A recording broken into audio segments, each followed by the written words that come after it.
But I don't have somebody less to live with somebody else. No, I have to be myself. You be yourself. I didn't want to marry a stupid woman. Exactly. If two perfect people come into marriage, they make an imperfect marriage. If you want to get married, don't look at those things that you want to see in a man. Instead, look for those things that you don't want to see in a man.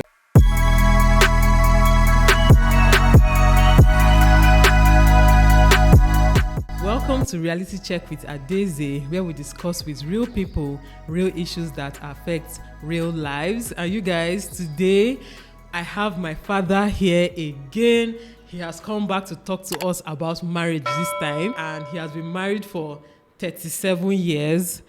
Peacefully, for that matter, okay, because I know. And it's not easy, yeah. So he has been married for 37 years, and, he has coached so many people on marriage. He's an accountant, but he's very knowledgeable when it comes to so many things, okay. So he wrote a book. He's the author of this book. It's called Understanding Marriage. So we're going to be talking about marriage today, but please go and check out this book. Go and buy this book and read it to actually understand better, because this is about less than 100 pages anyway, and here he discussed so many things about marriage that you really need to go and read. Like, if you see, you can even skip this video and read this book and you understand better, because here he gave so many details about so many concepts that people are confused about, or people are or people need more information about. Okay, so I'm going to leave the link in the description box and details of how you can get this book. If you want the hard copy or if you want the soft copy, all the details will be in the description box, okay? Yes, so Daddy, you're welcome again. Thank you.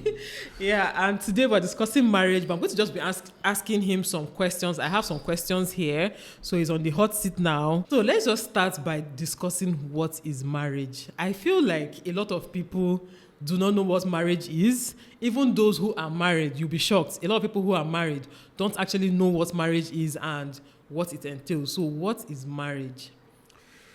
Thank you once more. Well, you know that a lot of people define concepts according to their convenience, orientation, and need. So let's look at marriage from different angles for us to understand, because the way the Western world sees marriage is different from Africans see marriage. The Western marriage, they look at marriage as a union of two individuals who have agreed to live together for life to the exclusion of all others. But that definition is wrong in the sense that, or that kind of marriage is wrong in the sense that they say two individuals, meaning that these individuals, it could be male and male, it could be female and female. Yes. And then to the exclusion of all others, including God. Yes. Meaning that they can go into the marriage today, tomorrow if they don't want to do it again. They say they didn't invite you when they started it, so they don't need your advice or they need your opinion. So that's about Western marriage. They say it's a union of two individuals who have agreed to live together for life to the exclusion of all others. But it's not really for life. Yes. If it's not convenient for them, they will tell you that the door of marriage is never closed. It's swinging. So you are there because you want to be there, not that the door is barred against you. Yeah. So that's about Western marriage. Then the second one is African marriage. In the case of African marriage, we can define it as a union of two families, whereby one family brings out a male, the other a female. And then these two individuals now form the focal point of that relationship. Meaning that in African marriage, the two families are involved. Yes. If you say you are tired and the two families are not tired, like if I say I don't want to marry my wife again, my people would just say, our wife, come. Yes. Don't mind our son. He's crazy. Or in your own case, if you say if it's a female and the female says, I'm not marrying again, they will tell you, go back to your husband's place. Yeah, it's true. They will send you back there. Send you back, so it's not your individual decision now, it's a family decision. And that's why before they go into it, the two families will make inquiries as to, is this family acceptable to us it's or true. not? It's not about the two individuals. And then the two families, because some of the things they inquire into, maybe is madness running in the family. Do they stay in their husband's place? Are they generation of thieves? So many things. So many things, including that Osu caste system in Igbo land. That's when you are talking about Igbo, but I'm talking about marriage. Okay, it's true. So that's about African marriage, but there's something wrong in that definition because it says union of two families with a male and a female. At least that's better than the Western marriage because it means there can be no marriage between a male and a male. Yeah. And for that definition, it's okay. But one thing wrong about that one is that it does not, when it talks about two families and two individuals, it does not talk about whether these individuals, they are grown-up children.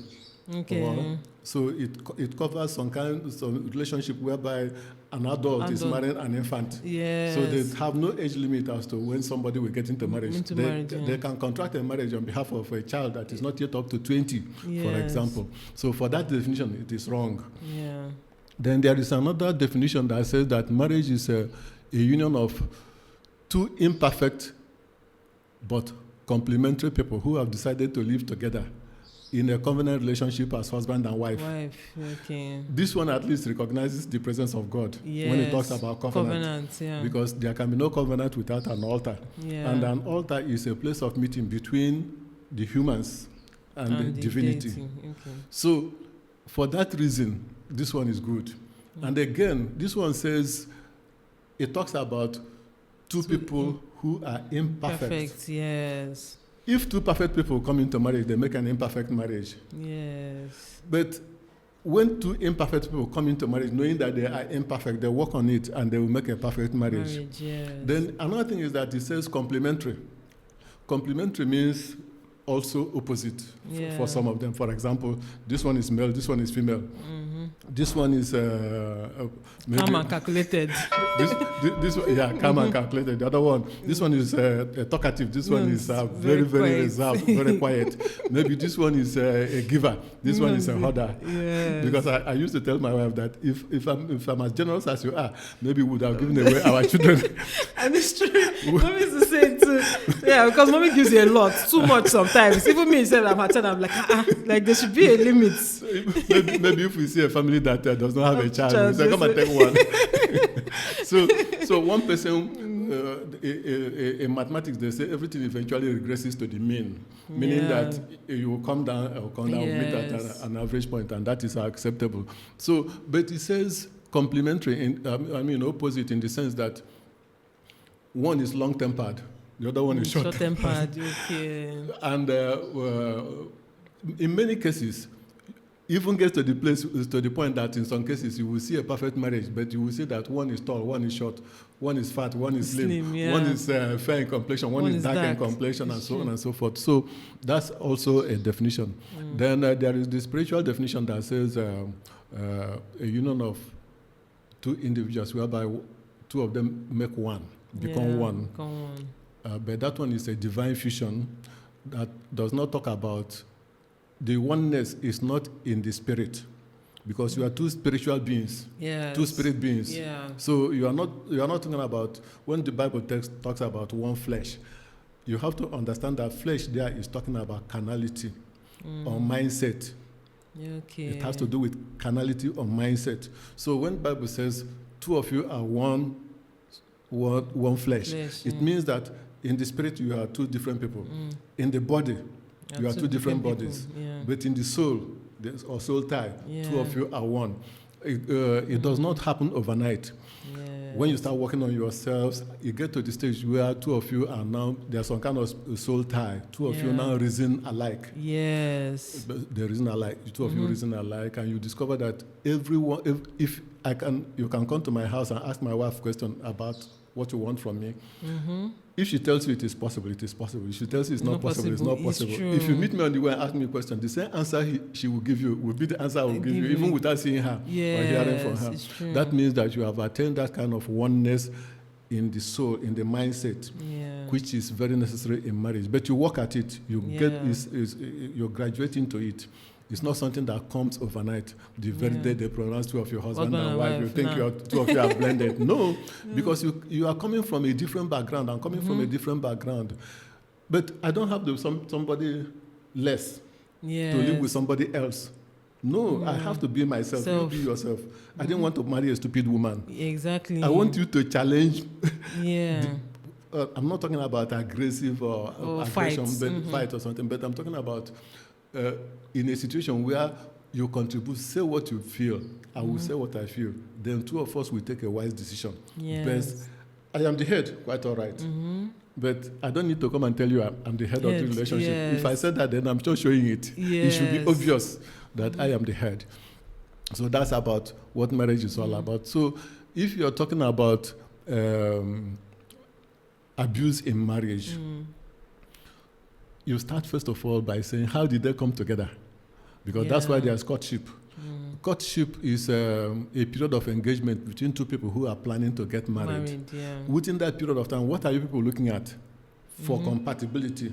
You don't just go into marriage because you want to go into marriage, or you just want to maybe because you feel I don't want to be messing around. I just want to settle down with a lady. No. It's beyond that. A lot of people are not meant to marry. If you're not meant to marry, you don't have to marry. Otherwise, you're putting somebody in trouble. Yeah, it's something I always say. You don't have to be married. Marriage is not made for everybody. Yes. If you feel that you cannot, even a woman, if you feel you cannot submit to a man, why get married to that man? It's true. Because marriage is something that can send somebody to hell. Yes. It can send somebody to hell. So why should I live in hell on earth and to end up in the hell?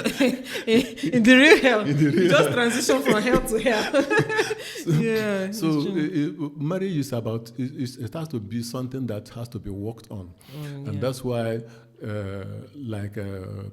somebody said that wedding ring is the smallest handcuffs. So he says you should choose your prison partner carefully and sentence yourself wisely. So before you even say I do, you have to know whether you mean it. Yes. Because from the spiritual angle, there is no provisions for divorce. Yes. That's a different topic altogether. But if we are saying there's no provision for divorce, then you have to first of all say, ask yourself a question: did God join you ab initio? Because there are some people that can go to the club and pick up somebody and call a man of God. He will join you. Exactly. And then you say God has joined you together. No. You are doing your own thing. Yeah. And he who finds a wife finds a good thing and obtains favor of the Lord. Yeah. So if you have, it means that you have to examine properly before you jump into it. Yes. And that is why there's courtship. Yeah. In courtship, you are looking at a lot of things. You discuss everything. Sometimes you have to deliberately step on a woman or on your partner to know how he or she will handle anger. Anger, yes, it's true. You deliberately step on the person's toes and see how he handles anger. Yes. Then make some inquiries. I cannot marry, if I'm a woman, I cannot marry a man that does not love his mother. Yes. Because naturally... Yeah, if you don't love your mother that gave birth to you, who am I? so there's no way, if I'm a woman, there's no way I can marry a man that does not love his mother. Then you, the man also, you are looking at the woman, there are certain qualities that women have, which you know that you can manage them. So I'm not looking at, if you want to get married, don't look at those things that you want to see in a man. Instead, look for those things that you don't want to see in a man. Then I'm looking for those things I don't want in a woman. Because those things I want to see in a woman, they are good qualities, and normally you will flaunt them. Yes. So they are very apparent. I can stay with you 2 days and I discover all of them. But those weaknesses, those things I don't want to see in a woman, I cannot tolerate. You may not manifest them even in 6 months. It's true. And that brings the issue of how long should courtship last. Yes, how long should courtship last? And what happens in situations where they are not physically together to court? Yes. Yeah, how do you handle that? That is tied to the time of the courtship. And I said, if 2 of you interact frequently, then 6 months is enough for courtship. But in a situation where maybe this one is in Port Harcourt, this one is in Lagos, and you see only 2 times within those 6 months, man, you have not even started. You have not even started because you cannot. What have you discovered? You've not even got into the court. In fact, you have not even got into the court. So it requires frequent interaction. For you to have opportunity to study the person. But if there's no opportunity to study the person, you have not started. Yeah. So that's about courtship. And then the things you are looking for, like I said, are those things you cannot tolerate. But those things, no man is perfect, no woman is perfect. If I cannot find those things I cannot tolerate, then I can manage the rest. Yes. Because the woman you are about to marry is like a raw material. The man you want to marry is like a raw material. It's true. It's So not the finished product. the fact that I gave you all the materials for soup does not mean that the soup will turn out the Soup same is thing. Turn out the same thing. So you can blame the process of processing or cooking the soup.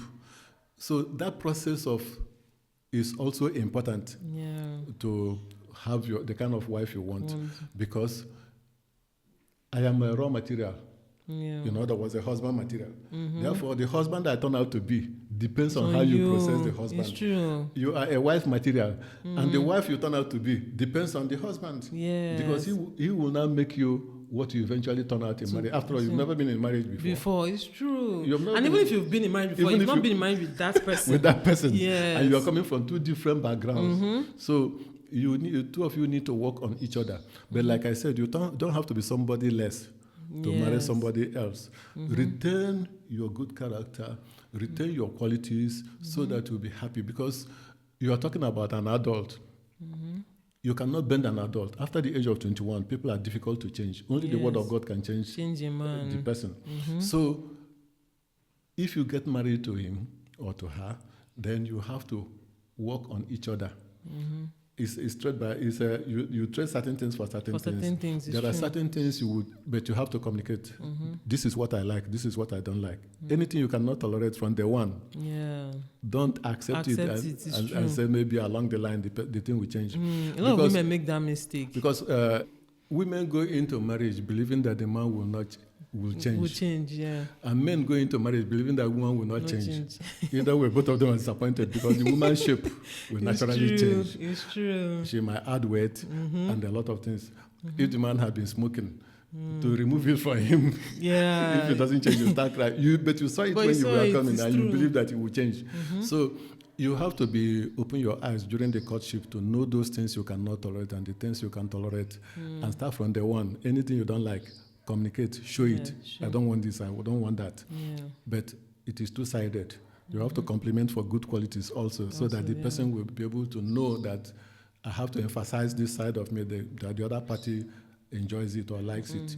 So that's about marriage generally. Okay, and one question I want to ask, when you were talking about you don't want someone who is stupid, like you want your partner to be able to, voice out her opinions, challenge some of the things you say and all that. What advice do you have for people these days? Let me not say men, because I feel like men do it more, but a lot of people these days don't want a partner who challenges them in quotes.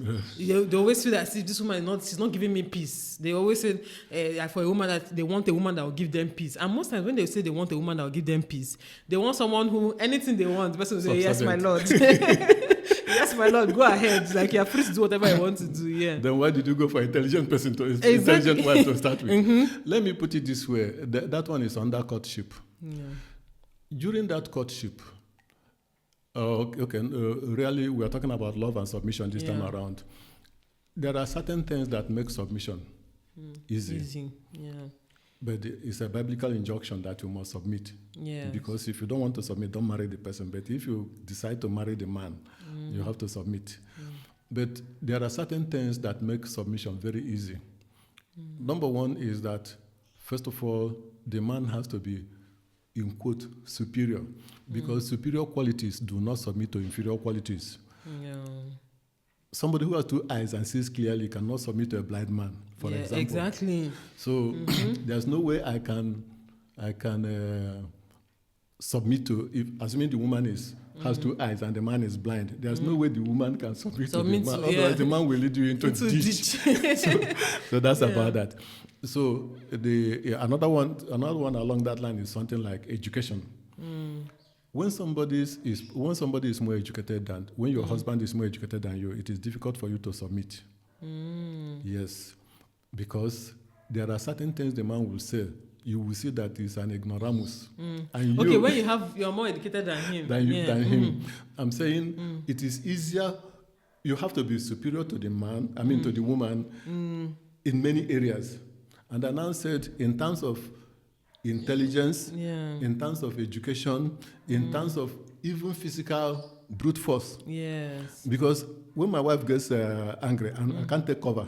Yes. I'm not the one to take over when she's angry. So if I know that I'm not superior to you, maybe you go and fight, and when there's a threat from outside, I will hide under the bed. You will go and fight the aggressor. When you come back, I'll tell you to submit. You will also beat me up. You will also beat me up because you have brute force. You have more force than myself. So naturally, a weak person will submit to a strong person, not a strong person submitting to a weak person. Just like a blind man will submit to somebody who sees clearly. Then let's come to the other areas like finance. When the woman is earning more than the man, it is also very difficult to submit because the man you are bringing the fund, I am spending. And I may be reckless in my spending. Then when you query me, what did you use this money for? I will look at it as an insult. Yes. Why should you, my wife, ask me how I spent the money? Maybe I gave it to my relations. I'm not giving to your own relations. And then you now query me, what did you use this money for? Man, it's difficult for you to submit because you are the one bringing the fund and somebody else is spending, and it's not carrying you along in that spending. There are many things. So just take it that in that marriage, if you're a PhD holder, don't go and marry an elementary school graduate. Or the man didn't even go to school at all. Because you will not be able to submit to him. And when you are going on to a conference, he will not understand it. It's true. He will not understand. Yeah.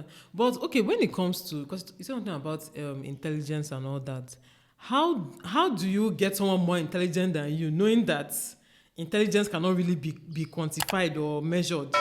Because I understand hypergamy. Hypergamy is when you marry up, basically. I understand that when it comes to physical appearance, many women want men that are taller or the same height or taller. Many women want men that are stronger. Women want men that are more financially stable, that have accomplished more in life. But when it comes to that intelligence, yes, how do you... Now, during your courtship, you are planning certain things together. And then the man is giving you stupid suggestions. And he is insisting that it must be that way. And you know clearly that this is a stupid suggestion. Is true. And he doesn't even want to listen to your own suggestion. You are telling him this is the way forward, that this one is better. He doesn't see it as better because he's the man. You must accept his own, no matter how stupid it is. Then that's where there's a problem. You don't go into that kind of marriage. Okay. So that's where, from the courtship, you will determine who is, not just educated, but in terms of intelligence too. You will know who is intelligent from discussions. Yes. Growing up, I saw how you and mommy were, and mommy is a more outspoken. A lot of women are like that too. They are more outspoken. They are more, what would I call it? They're more out there. I don't want to say more dominating, but when you go out, before you say one, they've said 10, and you are a very quiet, reserved, speculative person. How did you manage being married to such a woman without suppressing her? Because mommy has still been that way till today. She's not oppressed. She didn't suppress her voice. So how did you cope? Because a lot of men don't know how to manage such women. They will see it as this woman is just a troublemaker or something. I don't know. How do you manage it? Okay. Now, when it comes to talking, like I said, the two of us cannot be talking at the same level. Otherwise no person will listen. The noise will be extra. Somebody has to be a very good listener. But the issue is now, is a definition of love. What is love? Love is a strong desire for another person's happiness. Yes. If I love you, I don't want to cage you or change you. Yeah. What I will do is, if I love you, I want to allow you to do those things that make you happy. Yes. Because when you are happy, I'm happy. If you are sad, I'm sad. Yes. So why do I change the atmosphere in the house by trying to control you and make you a different somebody else? Yes. No. So I will allow you. But the only thing is that I believe I can change myself. You are an adult. If I try to change you, you already set. If I try to change you, I'll bend you, I'll break you. Yes. So rather than break you, I will change myself. Okay. To adapt to that. That's, yeah. It's simple because you cannot It's true. there's no perfect woman anywhere or a perfect man anywhere. It's true. And it's true. I think I've realized that marriage is about adapting. Yes. Because even from my own marriage, there are so many things that my husband does now that I know that if it was left to him, he would never do them. And there are so many things I do now that I know that if it was left to me, I will never do them. So I think we just adapt somehow. And That's part of responsibility in marriage. Because you start with love and responsibility takes over. Takes over, yes. Do what you want to do in the house. But in the early marriage, there's what is called politics in the home. Politics is a struggle for power. Who has the power to determine what? Yeah. Now, in the home, a lot of politics comes in at the early stage. Who has the power to determine the color of the furniture, the color of the furniture in the parlor, the window curtains, the televisions and the electronics in the house, and how many children you are going to get, and so on. So you discuss all those ones. But what I do in that case, how I handle that one is that if the husband is a good personnel manager, personnel management is about bringing the best of the employees. Yeah. If I discover that, like in our own case, my wife knows about fashion more than myself. Yeah. So she buys all my shirts, my trousers, and those of the children. Because if I go and buy it before I come back, the moment she opens it, she will criticize it and she will point out the fault. Because she knows more than me when it comes to fashion. But when it comes to electronics, I will determine which electronics should be there and so on. Yeah. Because you have to use somebody in his or her area of strength. So I know where my strength lies. I know where her strength lies. As far as I'm concerned, it doesn't matter who does it for the family, but we want the best. Exactly. I think that's what you just said now is very important. Many people are always struggling about is me. I must be the one to do it. You must be the one to do it. But I think people should focus more on what is the goal. We want everybody to dress well. Whoever does it is fine. Yes. If I buy clothes for myself, she will criticize it. And men, once you have two pairs of trousers, one black, one brown, we're not interested in all that your flashy yellow, green, and so on and so forth. It's not for us. Then one black shoe, one brown shoe. Anytime you want to go out, you don't need to struggle out, what do I wear? Does this one match this one? And so on. But it's the business of women. Sometimes when I want to go out, she will determine her own clothes, what she wants to wear, and she will not tell me the one I should wear to be able to, to maybe match her own up, so that I will not wear color riot. Yes. This and that. Yeah. So that's about that. It's a matter of you using tapping into the talent in your wife. In your wife, yes. Concede to her where she is better than you. So that things will work out better. Yeah. Okay, let's talk about abuse in marriage, but more about emotional abuse, because I feel like physical abuse is something that everybody, you can spot it and you can address it. So it's either you choose to receive the abuse or you go.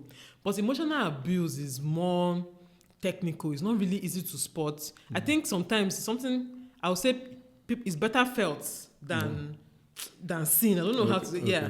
So how do people handle emotional abuse in a home? Okay. When you're talking about emotional abuse, of course you know what is emotion: love, hate, anger, bitterness, and so on and so forth. Yes. In fact, do you know that emotional abuse is more dangerous than physical abuse? Yes. Very dangerous, because somebody can commit suicide. It's true. And you won't know what caused it. It's true. So when it comes to emotional abuse, when you are starting during courtship, you can actually start to work on people's emotion. Because if you know the kind of person you are getting into marriage with, you will be able to determine whether you will go into that kind of emotional abuse along the line. Let's take something like the man fences you and doesn't even communicate with you anymore. Because you offended him, and he doesn't even want to tell you that you have committed an offense. Yes. He's putting up attitude that you don't even know where it is coming from. It does not just come overnight. So when you are during the courtship, it is possible for you to determine. That's why I say sometimes you have to step on the toes of your partner deliberately and see how he handles anger, see how he handles joy. Emotional abuse is something that one has to nip it in the bud because it's psychological. And the person has to open up to counseling. Yes. If they don't open up, that's when it becomes more and more. But if you open up, because you have to determine what kind of emotion. I told you that there are various kinds of emotion. Yeah. I said love is emotion, hate is emotion, anger is emotion, jealousy is emotion. Many of them different kinds of emotion. So if you are able to determine the kind of emotion, you will be able to advise the person on how to handle that kind of emotion. But ultimately, what people do is that if your husband is not showing you love anymore, if your husband is no longer communicating with you, that's what some people now normally go and hide if they have children. You start transferring the love for your husband into your children. At least to fill up that gap. Then you make do with what you have. Instead of going to lament, you now gather the children around you. And then another thing is keeping yourself busy. Because when you talk about emotion, you are talking about the soul. You are not talking about the spirit. You are not talking about the body. You are talking about emotion, which is in the realm of the soul. In the realm of the soul, because the soul is the seat of the mind, and the mind is made up of intellect, emotion, and will. So when it comes to that, you can replace that emotion with something else. If you keep yourself busy, you don't even have time to think about the man's offense or whether the man looks at you or doesn't look at you. He no longer determines when I make my hair or not. So those things will become mundane and minor because you are occupying that, you are doing something else that you love so much that can take your time and then remove your mind from that. So if you can remove your mind and channel it, you won't have an emotional problem. And then the man will think he's getting at you, he won't get at you anymore. Again, But if she knows or if he knows that if I do this, my wife will react in this way, then it will now be a trump card you can play. Ammunition. Okay, but what can someone do if their partner is unwilling to change, is unwilling to compromise? This is who I am, and that is fine now. How do you manage such person? Like I said, you don't try to change anybody. Like I said, it's only the word of God that can change an adult. It's true. People rarely change. Any person you knew at the age of 22, after 21, if you knew him at the age of 22, if you see him at the age of 40, he is still the same person. It's true. Unless if he has become born again and worked on himself and changed. Otherwise, he's still the same person. So, naturally, in marriage, you don't talk about changing your partner. If you try to change the person, you will have problem. Because people rarely change. Even if the person pretends to have changed. They can only pretend for 2 weeks max. Yes. So what the person likes is still what the person likes. People, you don't talk about changing people. Rather, you talk about accommodating their own inadequacies. And that's why I said... And changing yourself. You work on yourself to adapt to that kind of lifestyle. And you won't have much problem. Okay. What do you think of men who put their own families, that is their mother, their brothers, their sisters, above their children and their wives? That one is outright, do I call it stupidity? It is actually. Then why did you go into marriage? Why didn't you stay with your family of orientation? Exactly. You're married to procreate, to have a family of procreation, your own nuclear family, with you as the head, your wife, and then your children. Now, if I make any money, it is for my family. I'm not saying you forget your family of orientation, but they come second. Yes. They are not first. Because the person who started marriage, that's God, wrote in the Bible that a man should leave his father and mother and cling to his wife, and two of them shall become one flesh. Now, if God said that, you remember that He did not say that the woman should leave his father and mother. After all, physically, she has left the father and the mother. Even changed the surname and is answering your name. Left the father and the mother physically and come to dwell in your own family. That is enough for the woman. But there's that emotional tie. But in the case of a man, you are not leaving your father and your mother and your siblings physically. But you have to leave them emotionally. And that's why it is necessary for a man to have a wherewithal before you go into marriage. Because if your parents pay your dowry, they can interfere in your marriage. It's true. If they're the ones feeding you. If they're the one feeding you, you are still depending on the family income. Then there's no way you can detach yourself from. You are still like a sucking baby. It's true. So for you to detach yourself, you have to be economically independent, emotionally independent, and so on, so that if they come, they will occupy their own place. Yeah. I'm not saying that, like, you remember when you were getting married, I called Charles, I said, look, that is not the end of my relationship with you as father and daughter. Yes. If I hear your cry outside before now, if I hear your cry outside, I will rush and ask, what is happening? What is happening? Yeah. I will rush to protect you. But now, if I hear your cry outside, I'll rush to Charles. Yes. And ask him, what is happening to Adeze? Yes. So I'm transferring the custody, the protection, and everything to Charles because I trust him. That's why it's a family relationship. Yeah. Charles is now, even the English people that said father-in-law, mother-in-law, know that it's a matter of two families. Yes, you're integrated now. Integrated. So it's my son. So I was asking, what is happening to Adeze? Yes. I'm not coming to outside to come and fight for you. Directly. No, yeah. I should know where he stopped before I can step in. Yes. But if he can handle it, why should I now step in? Yeah, So that makes sense. a woman can leave the family of orientation physically, not emotionally. But a man is required to leave his family emotionally.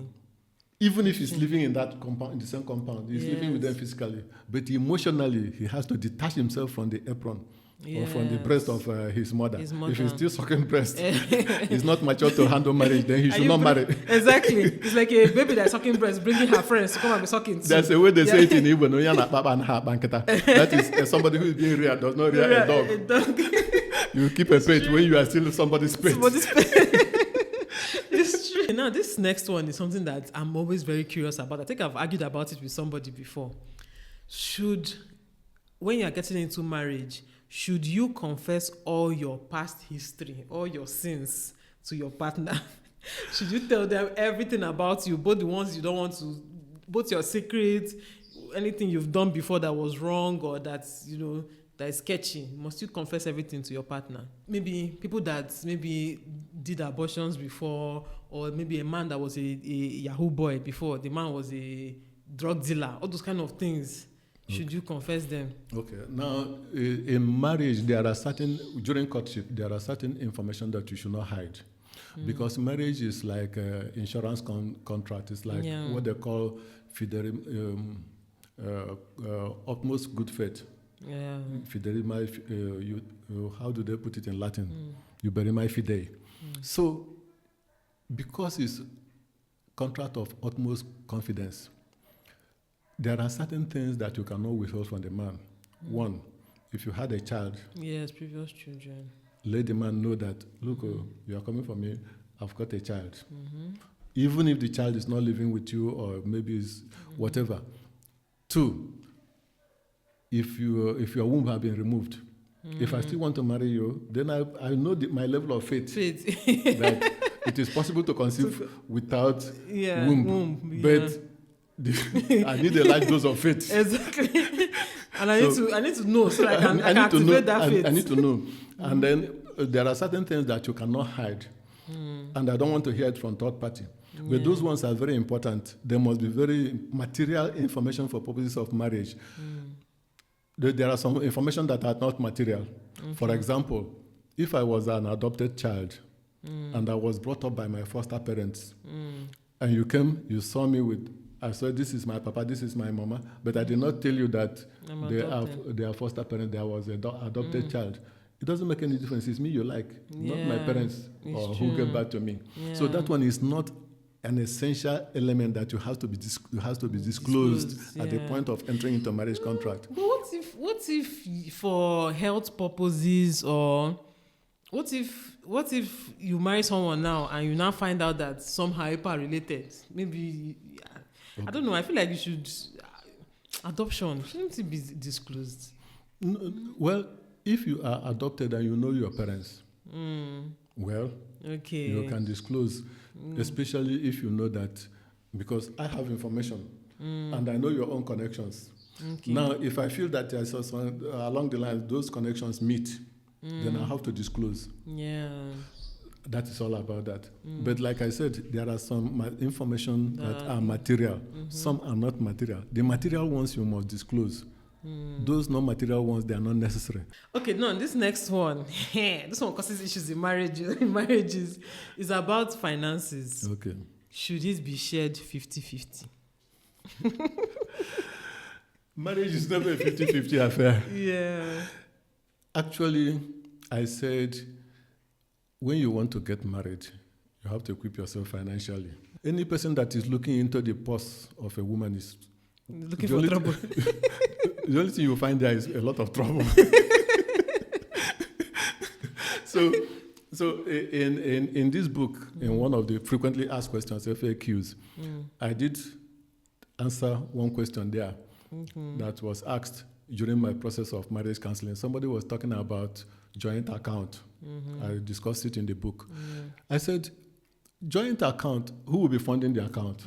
Exactly. So everything, like I said before, you look at it from personnel management.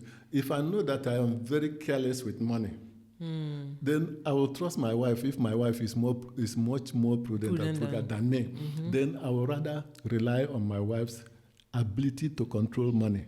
Because if you give me 1 million naira today, before I know it, it will fizzle out. And the next day I'm begging for transport money. So if I have that kind of problem and my wife is a solution, I'll use her as my finance manager or financial advisor and so on. Even if you want to do a project like you suggested, why should I now ask you for us to save together? Save your money, save my money. By the time I want to do the project, if you want to do any contribution, you are a help suitable for me. If you want to help. But without you, I can do the project. I want God to bless me to be a billionaire in such a way that if you're a millionaire, on your birthday, I can buy you a Jeep. Not that you can't afford it. Yes. But I want you to be proud and say, my husband bought me this Jeep. That Jeep I bought you. Even though you know you can buy it. Yes. But you'll be proud of it because women naturally want to submit. God made them that way. They want to submit. It's true. During the counseling, one woman came to me. The husband had died. She was not telling me that my problem is that since my husband died, I don't have any man that can tell me, where are you? By 7 o'clock. Why haven't you come home? He said now she will be in a place with her friends. She wouldn't even know when it is 8 o'clock because she goes anytime she likes, come back anytime. And she says she doesn't like that kind of lifestyle. Meanwhile, some people in marriage will be saying, why is the husband asking them questions all the time? Now, some of us not have it.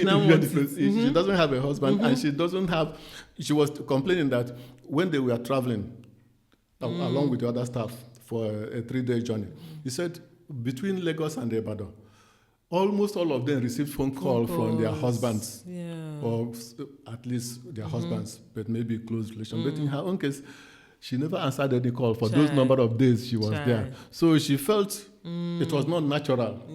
So women sometimes want to submit to somebody else. People may not like that idea, but until they find themselves in certain situations, they will know that it's very important because you have to. That's why Bible says that a woman should have a covering on her head. It's true. I'm not talking about headgear because that's not what the Bible. That's not the interpretation. So it said God is the head of Christ. Christ is the head of the man. The man is the head of the woman. So it's not talking about this physical head. It's talking about authority over you. So it means that. It's true. I think it's not something women like to hear, especially when you're a grown adult, educated, you have your own money. We don't like to hear that a man is your covering and all that. It's like, what do you mean? But somehow, when I think about it, I feel, for me personally, I like the fact that if anything's happening to me today, there's somebody that's supposed to take care of me or defend me, or I don't want to be the one defending myself. I don't want to be the one that is. I understand that. There's a time you want somebody's shoulder when you want to cry. Because it's true. The world is programmed to make you sad. And you need somebody who can voice out, at least to ooze out tension. Then, come to think about it, let me give you this illustration. A single mother or just a single person who never married is sleeping in the house and there's armed robbery attack in the neighborhood. She has gunshot. She cuddles herself. Nobody to ask what is happening. But a married woman will just turn around and say, I say, honey, what is that? He says, sleep. There's nothing, just sleep. And she will sleep off. Yeah. But the other one will now be afraid throughout the night. Throughout the night, it's true. Until morning. It's true. But she needs somebody to tell her, no problem. It's true. It's okay. In so many, it's not just even physical attack, in so many things. I'm just using this as an illustration. Yeah. There are some problems you want to share with your partner. Your partner will tell you that's not a big deal. Just go to bed. Or something like in my own case, I think an example I'll give is when I wanted to leave my job. If I did not have my husband, I wouldn't have left that job. I would have been there till today, suffering and angry, but I'll be there. But because I had someone that I knew that I'll be fine, I'll be taken care of, I was able to leave that job. One researcher said that about 75 to 80% of all employees are not happy with their job, and yet they cannot leave that job. It's true. A lot of people, they are complaining about their present job, and yet they cannot leave that job. But if you have somebody who will prompt you to leave that job, you just leave. Leave until you get something better. Until you get something else. Yeah.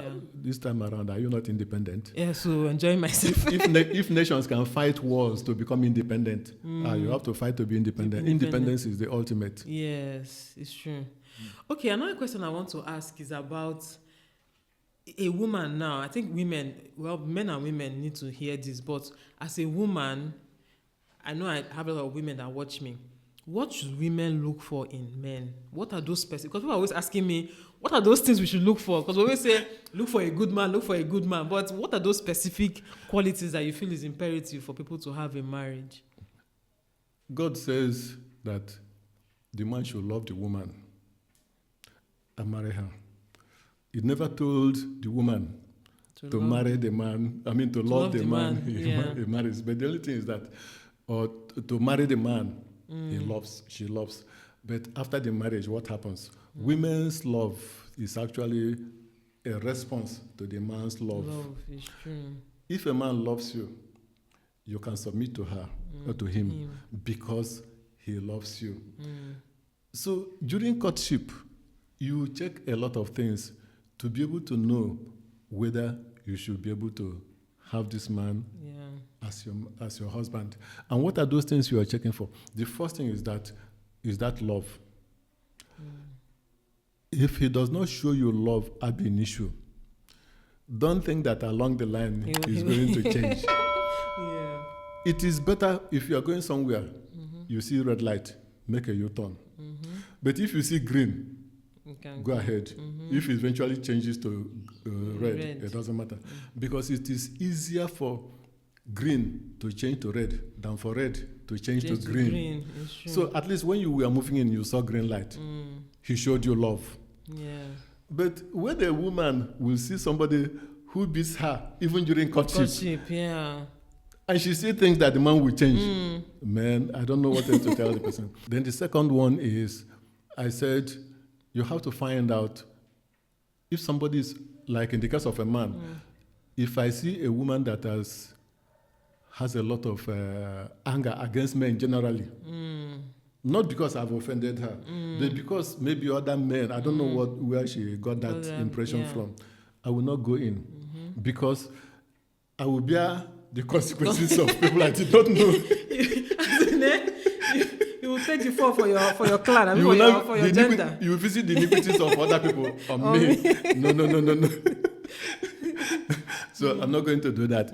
And I said, for the woman, if the man does not even like his mother or has grievances against women generally, and you are the one closest to him, you will bear the brunt. The heat will be on you. So that's something to avoid. Then the major thing is that if you discover that a man loves you, the next thing is, what is his future like? I'm not saying he must be already made man, but does he have an ambition? Is he taking steps to ameliorate, to improve his lot? Will he be able to take care of the family? Because ultimately, you are not going to eat love. Yeah. Because then they could come. and you remember that Archbishop Benson also said that anointing without money is equal to annoyance. And the next thing to Bishop Eloputif said that the next thing to omnipotence in this realm of life is money. It's money, it's true. So, and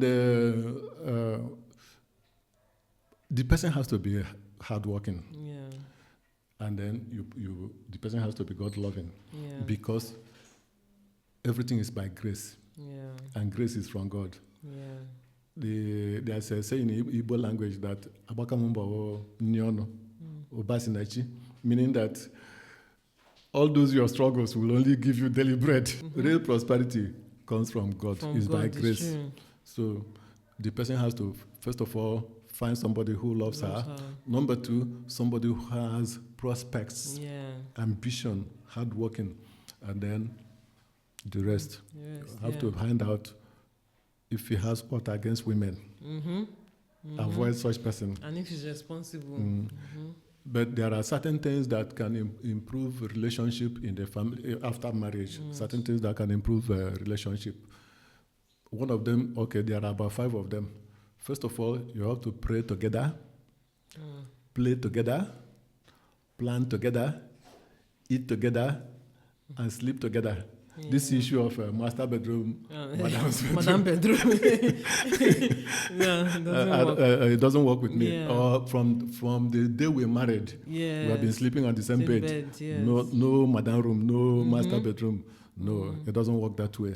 Okay, what do you think about staying with a cheating partner, forgiving and staying with a cheating partner? Cheating, continuous things. Or somebody who cheated. Let's say continuous. Continuous tense. Okay. Now, I don't support cheating. Yeah. Because it has a lot of consequences, spiritual consequences. And mark you, it has some kind of joining together. It has a lot of joining together. And it is very easy for somebody who is possessed to transfer evil spirits through that kind of medium. But the truth is that apart from the fact that it is not healthy, once trust is broken, it's very difficult to retrieve it. It's true. Or to get that trust again. Very, very difficult. So it's better not to start. Because when you start, stopping is difficult. It's not the starting that is the problem. But once you start, sometimes it's very difficult to stop. Yeah. I know people who have come and they said, I've tried and tried and tried. In fact, there was one. I was at the airport, Multan Mohammed Airport. I think I was traveling to Abuja, and one woman was traveling back to Enugu. She saw me reading the Bible. She came, started telling me her secrets. Married, but there was some kind of soul tie with a boyfriend. Several times she has told this guy, go your way. I don't want to see you anymore. And at the end of the day, they still find themselves together. Because there are certain things that can reignite it. We call it Okafor's theory. I don't know. Actually, some people call it Okafor's law. But it's actually a theory. Theory in the sense, but it's not theory, it's scientific theory. Because if you are talking about scientific theory, you talk about the concepts, the principles, and then the prepare hypothesis, test the hypothesis, and see whether it is universally acceptable before you now pronounce it a theory. But this one, Okafor's theory says that when a man and a woman have come together, even after that, when they see themselves in a conducive atmosphere, in other words, confidential environment, again, anything can happen, even if they are married. It's true. Even if they are married. So, especially if one of them is not happy in their marriage. But it's even difficult because your defenses can easily be disabled. Yes. So, it is better not to even find yourself in that kind of situation. I have an illustration in that book too. So, it is better not to start because if you start, it's difficult to stop it until the devil now exposes you. Yes. And then you drag yourself to the mud to the extent that your wife will never trust you again, or your husband will never trust you again. So it's better not to start. But after you've started, what happens? In the Bible, that is the only grounds for divorce. Yeah. That's the only ground that Jesus Christ allowed for divorce. He said, except for infidelity. Yeah. Now, a woman can leave the husband because of infidelity. A man can leave the wife because of infidelity. But that Jesus Christ was teaching under the Old Testament, because Christianity does not start until he rose from the dead. So from New Testament, and then the Holy Spirit came. That was when actually Christianity started because the Holy Spirit is the superintendent of the church. All that Jesus Christ did was under the Old Testament. The church had not been born until the day of the Pentecost. That was when the church was born. So we can say that the Christianity or church started after the resurrection of Jesus Christ. So all that Jesus Christ was teaching was under the Old Testament. And that's why he said that you can only divorce your wife on grounds of infidelity. But Paul, after the Holy Spirit had come, because Jesus Christ said, I have a lot of things to tell you, but you cannot bear them now. But the Holy Spirit, when he comes, he will put you into remembrance of all this, and he will teach you many things. So when the Holy Spirit now came, Paul said, even that law of infidelity and forgiveness is not, because there are levels of laws, that the law of love and forgiveness is higher than the law of infidelity. So you can still forgive because the love of God is shed abroad in your heart. So you cannot say you don't have love. You have love. And not the kind of what you call filial. Not that kind of love, but what you call agape love, the God kind of love. So if you have that kind of love, you can forgive. But if it is continuous, forgive with sense. If it is continuous, then a lot of things will follow. Number one, you will be afraid that it might give you HIV. Yes. Because you've already known it. If you don't know it, you may not be fearful. And once you have fear, you can attract negative forces. Yes. So if you didn't know it, nothing will happen.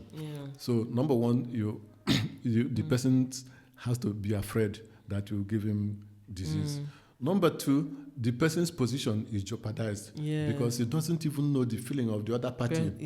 Because a lot of people have killed their spouses in order to make room for another person.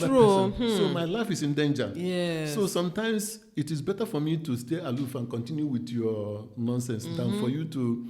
In fact, in Igbo land in those days, a woman who is unfaithful cannot cook for her husband because in some cultures they have entered into a kind of agreement with their deity that so and so consequences will follow, and they do happen. Because they agreed. Because you are not born again, and then it is an agreement they reached on behalf of children yet unborn, and it still had effect. Because there are deities that are still supervising it. But if you are born again, you are cut off from that lineage. You are on your own. But of course, if you are born again, you should not be seen meddling with that kind of affairs. Yes, it's true. So that's just about that. That it is not allowed, and then you can forgive if it is because, as of now, I tell you the truth. If you have money, on the part of the man now, if you have money, there are many women who are willing to push you. You don't need to even talk to them. They will talk to you. They will talk to you. And sometimes the way they talk to women, I mean the way they talk to men, is not the way men talk to women. They may come by way of they need your assistance because they know you can. And then you assist them. They now start hovering around to look for how to pay you back. It's true. And then sometimes if you are not careful enough, you will not be able to resist. It's true. You did not go all out for them. So if you made that kind of mistake and apologize to your wife, and you are not, because that's true repentance, a total U-turn, and you're not going back to that. I don't see why it should be a problem in the marriage. If you forgive your husband, don't reheat it for him every morning for breakfast. Breakfast, lunch, and dinner. Every morning you will reheat it and serve it to him hot. forgive them, forget about it. Yeah, but it's difficult to forget those kind of things. No, you see, yes, I agree. Because especially if you are born again, you are like God. Do you know that God does not forget? Yeah. He says, your iniquities I will not remember. Yeah. That means he wills not to recall it. Not that he has forgotten. He said, your iniquities I will not remember. He didn't say your iniquities I will forget. Okay, God doesn't forget anything. So forgive and don't remember. Forgive and don't remember. Don't recall. Don't recall. Make up your mind not to recall. Yeah. Okay. What do you think about family interference in marriage? Although we've covered that one a bit. No, family interference in marriage, I said, if the man had left his father and mother, it's okay. But there are certain rules of residence. Because what causes interference is that you can solve it with the rules of residence. There are about 4 rules of residence. Okay. When a man and a woman get married, where do they reside to build their family? In Igbo land, they live with the family of the man, the family of orientation of the man. That they call that one patrilocal. Yeah. Then in some cases, they leave the family of the woman. They call that one matrilocal. In some cases, they leave the family of the woman and the family of the man and found their own family. They call that one neolocal. Okay. Then in Tibet and one other country, they leave the family of the man and the family of the woman and go to live with the uncle of the man. They call that one avunculocal. I've never heard of it before. They call that one avunculocal. So, if you found your own neolocal, like among the Fulanis, once you are of age, they give you a wife, give you some cows, and send you forth. You're on your way. So you go and found your own family. You can even go out from that town. Or you can even go into the bush and set up a family. They call you either Mutumbi or Mutungoma or whatever number. Or they use your name, Shagari village or whatever village, because you are the founder of that village, because when they are settled down.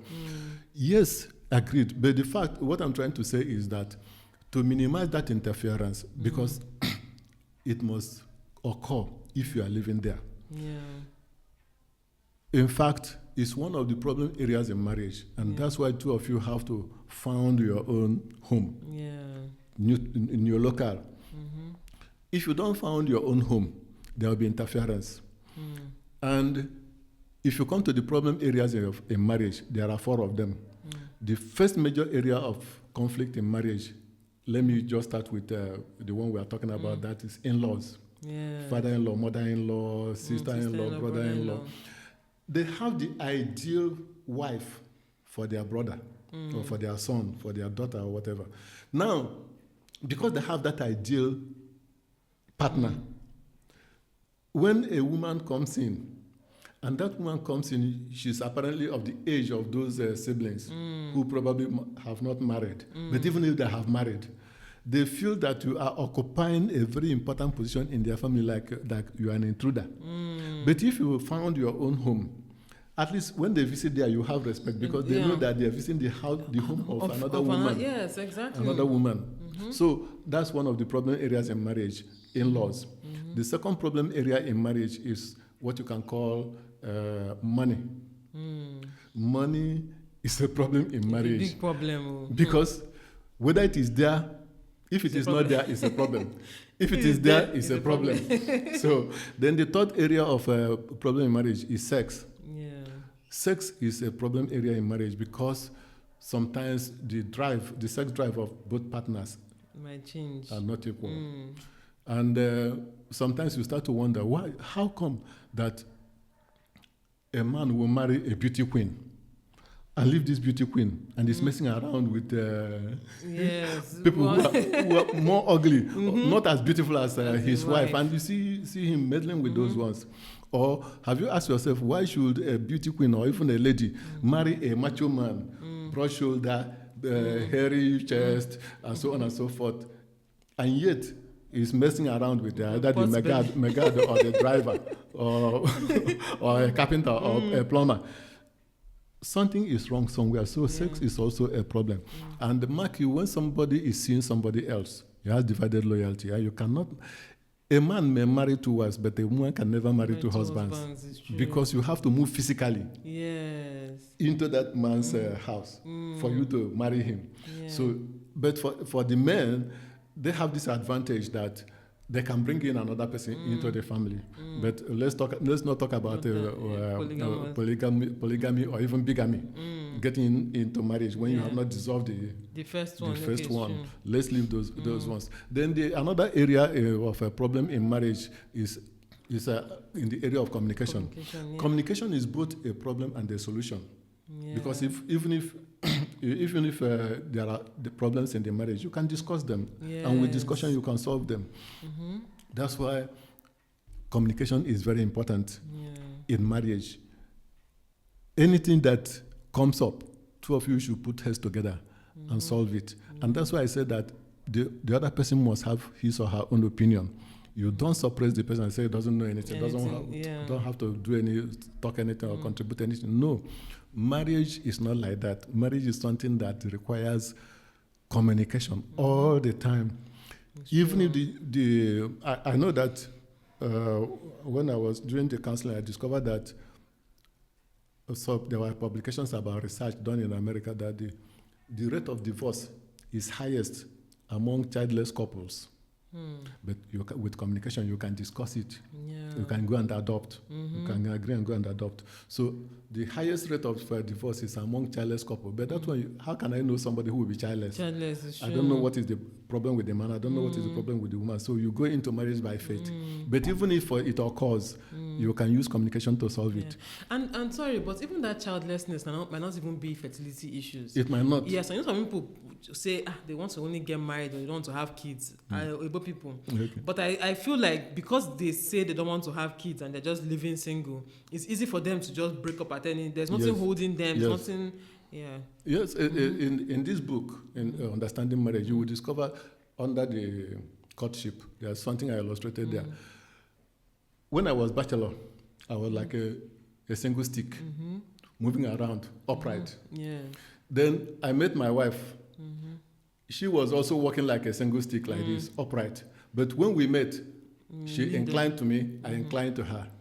So two of us tilted our angles, and two of us met. Then that relationship is not a perfect shape with only two sides until you people started coming. The people could came and completed the triangle, became a perfect shape, a complete shape. But for it to be strong, because that base is only one line, then Adeza came, Onyinye came, Chima came. In fact, separation is very difficult because the base is very strong now. Yeah. So children, they are very important in the stability of a marriage. Even when I want to leave, I know that even a marriage that is 1 week old has enough grounds for divorce. Yes. We stay in marriage not because the doors are closed. We stay in marriage because we want to stay in that marriage. Yes. Because a lot of lives are involved. So, like I said, the highest rate of marriage is among childless couples. The second highest rate of divorce is among people of different culture areas. Maybe a Yoruba man marrying an Hausa man, or Nigerian going to marry an American, and so on and so forth, or me going to India to pick a wife. Man, it is very... Where do you start from? Sometimes it doesn't follow that way. So they have a higher rate of divorce. Then the third one is what you can call generational shift. Like when a 70-year-old man is marrying an 18-year-old girl, and then the child is telling you, the girl is telling you, I love him. Love 70-year-old man. Which kind of love is that one? It's not really love. Yes. Who told you it is love? It doesn't know. She doesn't know what is love. She would pretend that it's love, and the man is nearing the grave. Where will he take you to the grave? To the grave. Unless if you love his money and you are following him because of his money. You tell me that you love his money, not him. Not him. Okay. Then devil will not punish you, not die before him. So then the other one is among child marriages, when people are not matured enough. Like you meet yourself in university or secondary school when you are under 18 and you get married, and you tell me that marriage will last. No, because the moment you get married, when you now understand what marriage is, that's the time you look at your wife and say, "Now so you be." I don't know, say, "Now so you be." Why did I end up with you? Because when they understand marriage, Like one that happened to two students that were parading themselves in University of Nigeria and Soka for the whole 4 years, and then they graduated and got married. At that time, normally when you graduate, you get jobs. So when they graduated and got married, when they graduated and got married, do you know that that marriage did not last? One day the man came back from work and saw a check on the table and said, "Take your dowry and stop being stupid." Imagine. Child marriage is no. It's good to get matured. At what age is that maturity? It has no numbers. Yes, there are some 40-year-old men that are that are behaving like babies. You have to pamper them. You have to. In fact, they don't even know how to organize their lives. Yeah. So, we'll not fix number to those ages. Just talk about maturity. When somebody is matured enough and knows what is going into, the kind of relationship is entering into. And the seriousness of marriage, that is very, very serious. It can lead to death. It can lead to hell. Yes. Okay, so this is our final question now, and it is about this generation and how everywhere now people are divorcing up and down, and marriage is no longer what it used to be. What would you advise, or what do you think this younger generation is missing out on, or what would you advise them in order for them to have better relationships and better marriages? This one is spiritual. One of the things that Satan hates is good families. He will attack families, and marriage is the beginning of families. Family is true. So it's actually satanic attack. Satan is fighting tooth and nail because God values family. He is the person even that started it. He values family so much, and he wants to. Why did Mary not give birth to Jesus Christ as a single mother? Single mother is true. The reason is that God wanted Jesus Christ to be brought up in a formal family setting. In a formal family setting. Because if Jesus Christ was not brought up in a formal family setting, maybe Satan would have been able to destroy the purpose of his coming. To start with, people will not accept him. There will be no acceptability. They will say he was a bastard. Yes, it's true. Or Satan will sponsor one guy to come and deceive Mary. Deceive Mary and deal with Jesus. So Satan is the attack is coming from the kingdom of darkness, and because it's coming from there, our youth have to be careful, because if it destroys that family. Indirectly, it's destroying the individuals. The individuals, yes. Indirectly, it's destroying the individuals. So it is always good for people to understand what they are going into and go into it with seriousness. If you are not matured enough to go into marriage, don't go into marriage. Some people, they think because my mates are all married, and yet you don't have a wherewithal. You want to go into marriage. You have not even been able to take care of yourself. And you want to add another liability. And once you add another liability, if you were making 100,000 and you were saving maybe 30,000, if you get married, the what they call marginal propensity to consume will increase. You will discover that even if you are making 200,000 now, you might not even save one kobo. It's true. Because you now have mother-in-law, father-in-law, sister-in-law, brother-in-law, and if your sister-in-law comes to your place, you have to put hand in your pocket and give them transport money. It's also an expanded expenditure headings. So it's a matter of being matured and knowing what you're going into before you go into it. Don't go into marriage because all your mates have done it. No, it's not so. Or that's the next step. That's the next step. You have to understand whether you are even made for marriage or not. And then you have to find the right partner before you go into it. Don't just jump into any person. Let me just marry any person. Let it be that I'm married.